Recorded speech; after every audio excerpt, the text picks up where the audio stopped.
مکبر اعلیٰ و بحمدہ. اگر آپ سے کوئی پوچھے کہ آپ مجلسوں میں سبحان اللہ کیوں کہتے ہیں، کہتے ہیں اگر حسین کے ذکر پہ سبحان اللہ نہ کہا تو کیا اچھا لگے گا. اس لیے کہ حسین کچھ دیر رسالت میں بیٹھے ہیں، پیغمبر کہہ رہے ہیں سبحان اللہ سبحان اللہ سبحان اللہ سبحان اللہ. اب کتنی مرتبہ پیغمبر نے کہا؟ 70 مرتبہ. 1 مرتبہ واجب، 3 مرتبہ مستحب، 67 مرتبہ جو بچا وہ کیا ہے؟ کہا وہی سبحان اللہ پوری دنیا میں مجلسوں میں گشت کرتا ہے. وہی 67 مرتبہ جو پیغمبر نے سجدے میں طول دے کے کہا تھا سبحان اللہ، وہی پوری دنیا کی مجلسوں میں گشت کرتا ہے. اگر فضائل آل محمد شروع ہوئے پبلک دیوانی ہو جاتی ہے سبحان اللہ سبحان اللہ سبحان اللہ.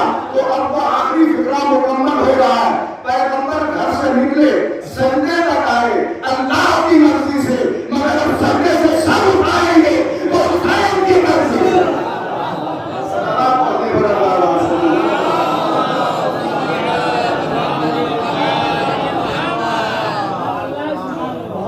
اب جب پیغمبر اٹھائیں گے سر تو حسین کی مرضی سے. کہنے لگے یہ کہاں سے لائے آپ؟ یہ وہاں سے لائے ہم کہ جب تک حسین نہ اتریں. ایک جگہ پہ اعتراض ہو گیا ہے، مولانا صاحب نے نقطہ اس سے تھوڑا سا آگے بڑھ کے پڑھ دیا. کہنے لگے یہ تو غلو کرنے لگے. انہوں نے پڑھا، کہاں پڑھا تھا مجھے پتا نہیں، جو پڑھا تھا وہ بتا دے رہا ہوں. صحیح ہے کہ غلط ہے یہ فیصلہ آپ کیجیے گا. انہوں نے کہا کہ اگر قیامت تک حسین کچھ دیر رسالت پہ بیٹھے رہتے تو قیامت تک رسول کو کہنا پڑتا سبحان اللہ. انہوں نے یہ کہا. میں توجہ چاہ رہا ہوں. اب ہمیں یہ پتا نہیں، مگر یہ کہ جب حسین اتریں گے تبھی سجدہ ختم ہوگا. میں کہوں گا پروردگار اپنے نبی سے سجدے کو طول کیوں دلوا رہا ہے؟ کہا تمہیں پتا نہیں ہے، پشت پہ جو بیٹھا ہے یہی تو سجدے کو طول دے گا. اسی کا سجدہ تو تمام سجدوں کی آرزو کرے گا. اسی کا سجدہ تو سردار ہوگا دنیا کے تمام سجدوں کا. اس لیے اسی کا آخری سجدہ قیامت تک کے سجدوں کی ضمانت ہوگا. صلوات پڑھیں.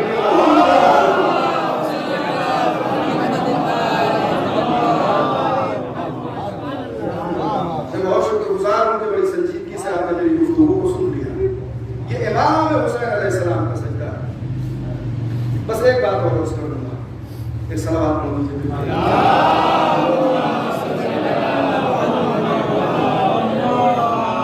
اور فرما رہے ہیں ایک آیت آپ نے سنی ہے،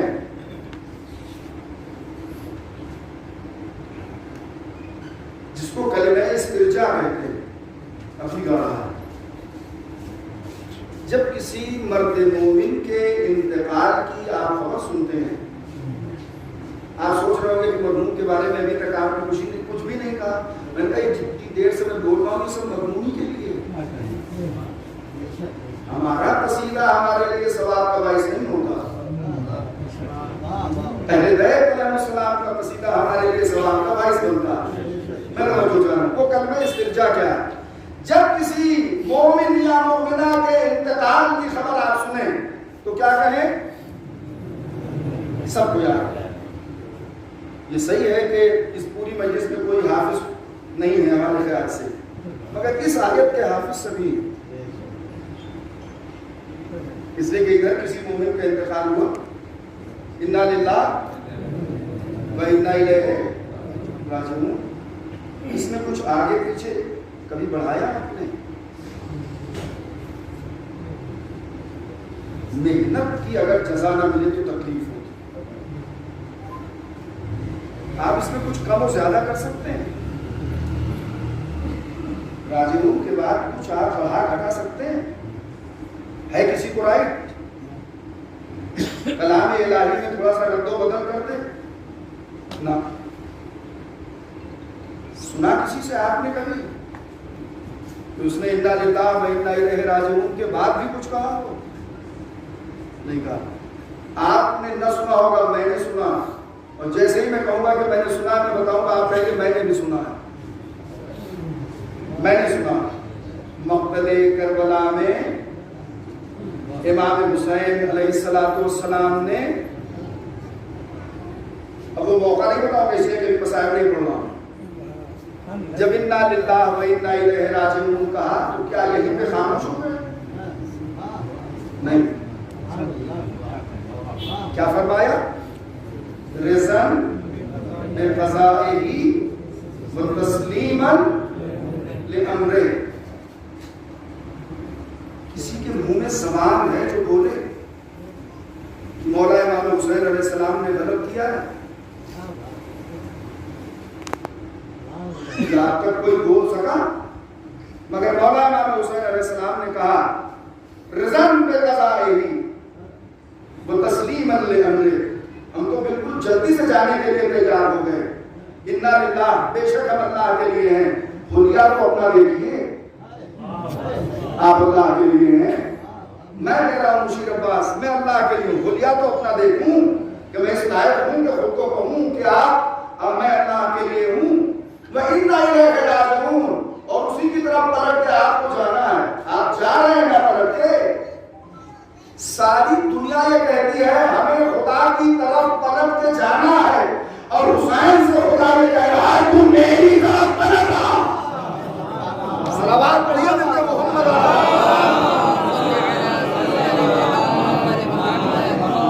میں نہیں جانتا کہ میں اپنی بات آپ تک پہنچا سکا کہ نہیں پہنچا سکا، مگر سوال پورا میں نے لے لیا.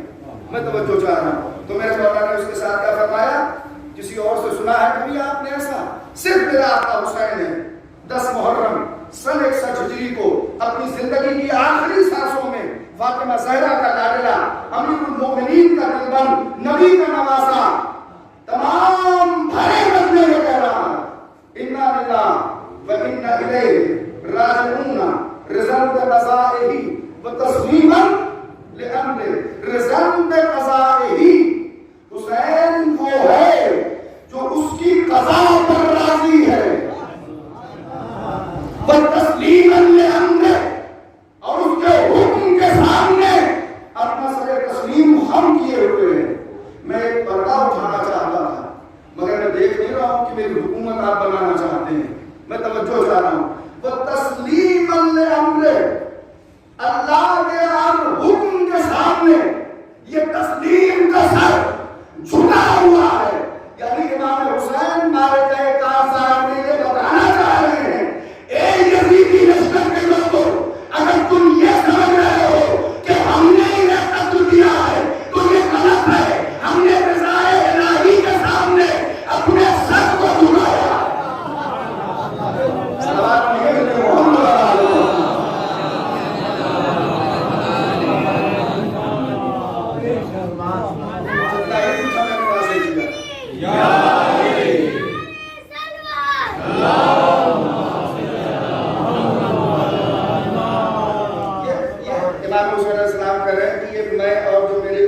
ساتھی یہاں پہ قربان ہو رہے ہیں، اس کا مطلب یہ نہ سمجھنا کہ تم نے مار لیا، تم نے قتل کر دیا، تم حاوی ہو گئے، تم غالب ہو گئے. یہ تو ہم نے خدا کے حکم کے سامنے سر تسلیم خم کیا ہے اور اس کی قضا و قدر میں راضی ہیں. ورنہ تمہاری کیا اوقات ہے؟ اس جملے کو ضائع نہ کیجیے گا. ورنہ تمہاری کیا اوقات ہے کہ تم نگاہ اٹھا کے ہماری طرف دیکھ لیتے.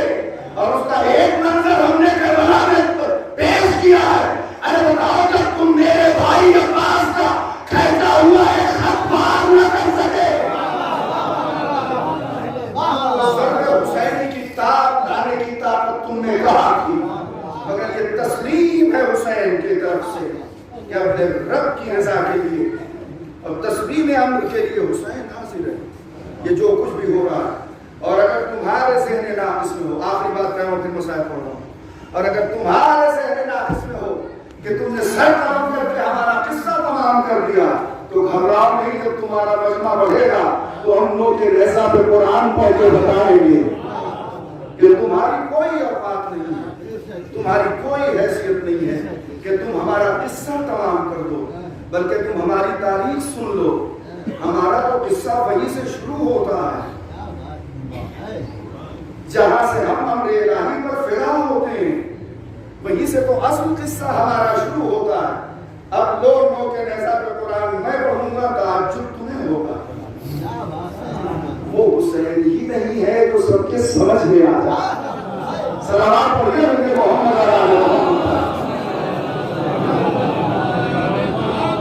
دیکھیے یہاں پر میں تھوڑی سی مدد کروں گا. شاید اپنے جب سے ذاکری کی کلپ چلنے لگی ہے موبائل پہ تب سے لوگ اگر کوئی لفظ آپ دہرا دیجیے اور وہ کلپ میں چل چکا ہے تو فوراً یہ ڈیسائیڈ کر لیتے ہیں لوگ اچھا وہ مولانا والا نقطہ پڑھنا ہے.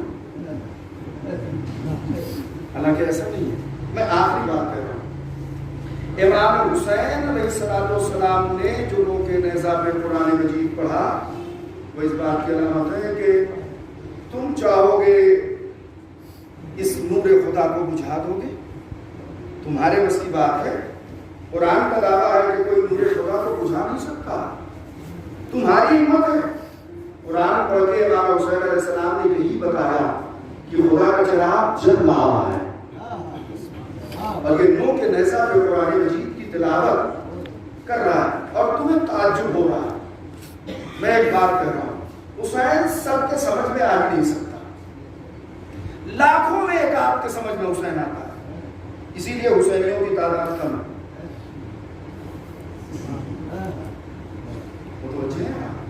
لاکھوں میں ایک آپ کے سمجھ میں حسین آتا ہے.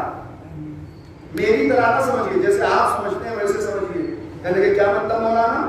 میں نے کہا لاکھوں کا لشکر یزید کا تھا, سب حسین کو جانتے تھے, سمجھنے والا صرف ایک تھا. صلوات پڑھنے لگے محمد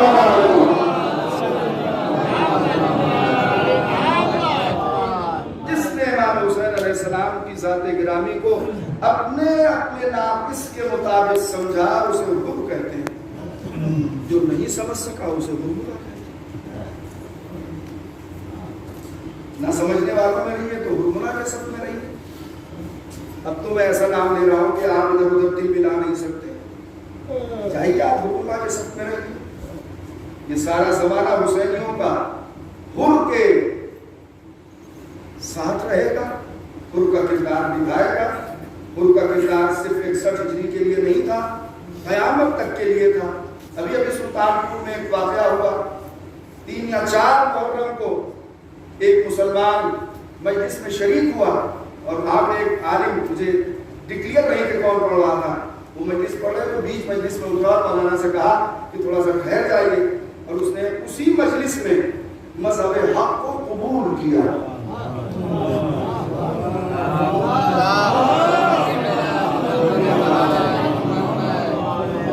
مذہب حق کو اس نے اسی مجلس میں.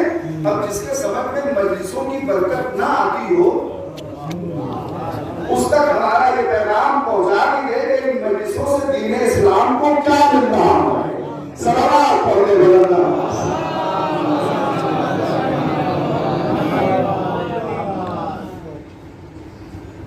عزیزو ہے تو مرحوم کے اشارے ثواب کی مجلس 2 ایک فقرے کہوں گا,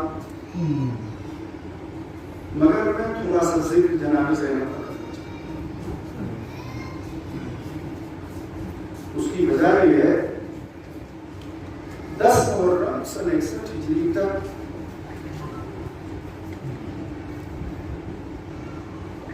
ساری ذمہ داریاں امام حسین علیہ السلام کے پاس, مگر 11 محرم سے ساری ذمہ داریاں جناب زینب سلام اللہ علیہا.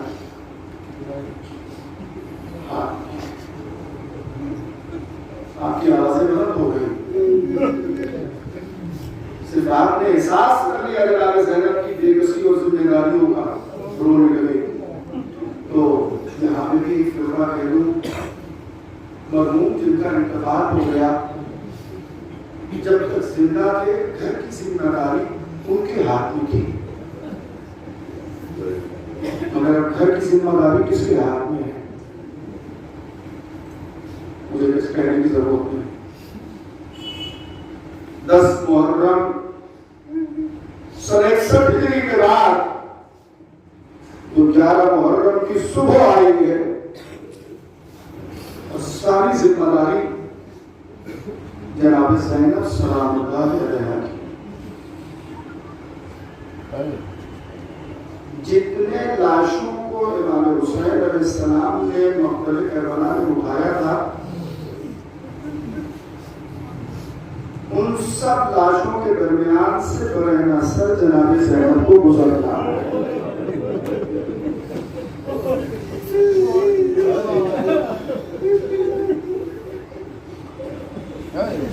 پروردگار کی بلند ہونے والی آوازوں پہ رحم نازل فرما، مرحوم کے ننھے بچوں کو صبر عطا فرما، مرحوم کی بیوہ کو، بھائیوں کو، عزیزاں اقرباء اہل خانہ کو صبر جمیل عطا فرما۔ آپ اندازہ کریں جتنے لاشیں مظلوم کربلا نے اٹھائے تھے، ان لاشوں کے درمیان سے جناب زینب کو برہنہ سر گزرنا ہے۔ اور آپ کے ناموز کی حفاظت کریں۔ مسائل میں آپ نہیں بولے، مجھے کوئی شکوہ نہیں ہے، مگر مسائل میں ایک بیوی کو آپ سے شکوہ ہو جائے گا کہ میرے لال کے مسائل پڑھے گئے، آپ نے آنسو نہیں بہایا۔ پروردگار آپ کو کسی غم میں اللہ ہے، ان سارے لاشوں کے درمیان سے علی کی بیٹی زینب کو گزرنا ہے، جناب ثانی زہرا جناب زینب کو گزرنا ہے، حسین کی بہن جناب زینب کو گزرنا ہے۔ ایک فکرہ یہ اور دوسرا فکرہ بھی آپ کے سامنے کہنا چاہتا ہوں، خدا ہم سب کو رونے کی توفیق عطا فرمائے، ہمارے آنسوؤں کو رومال جناب زہرا نے جگہ عنایت فرمائے۔ جزاک اللہ، جزاک اللہ۔ لاشوں کو اٹھایا تھا امام حسین علیہ السلام نے، مگر جس وقت امام حسین علیہ السلام نے لاشوں کو اٹھایا تھا سب کے سر موجود تھے۔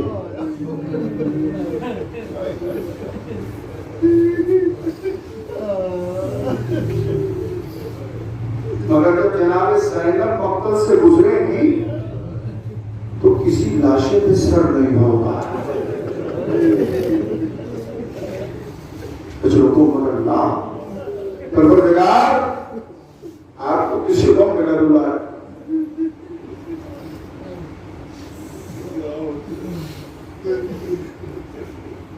ایک فکرہ سن، کربلا میں جتنے بھی لاشیں امام حسین علیہ السلام نے اٹھائے، اس میں سے ایک لاشیں کو جب امام حسین علیہ السلام نے اٹھایا ہے تو بہت روئے ہیں۔ آپ جانتے ہیں کس کا لاشا ہے؟ یتیم حسن، ام فروا کی کائنات حضرت قاسم ہے، ان کا لاشا جب امام حسین علیہ السلام نے اٹھایا ہے تو یہ لاشا پامال ہو چکا ہے۔ یعنی امام حسین علیہ السلام نے اپنی زندگی میں فقط ایک پامال لاشا دیکھا، مگر جناب زینب جب کربلا سے گزرے گی تمام لاشوں پہ گھوڑے دوڑائے جا چکے ہوں گے، ایسے سب مسائل نہیں ہو سکتا۔ ایک جملہ ہو کہتا، امام حسین علیہ السلام جب جناب علی اکبر کے پاس پہنچے ہیں تو کلیجے میں گہرا زخم دیکھا تھا، مگر جناب زینب جب اپنے بھتیجے کو رونے کے لیے مقتل کربلا میں آئی ہے تو گھوڑوں کے ٹانگوں سے پسلیاں چور چور ہو چکی۔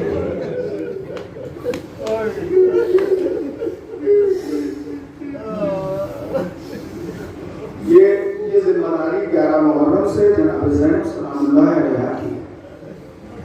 جتنا چاہیے نہ روئیے گا، ان شہداء کے لاشوں کے درمیان سے گزرنا آسان نہیں تھا۔ آئیے دیکھیں جناب زینب آ رہی ہیں، خیمے جل چکے ہیں، سر پہ ردا نہیں ہے، پشت آسمانوں سے سیاہ ہو چکی ہے۔ میں اپنی مجلسوں میں اکثر اس فکرے کو پڑھتا ہوں، جناب زینب نے جب خود کو اپنے مظلوم بھائی حسین کے لاشے میں گرایا ہے تو فرمایا ہے بھیا وہ بہن جس نے لاشے پہ سایہ کرنے کا وعدہ کیا تھا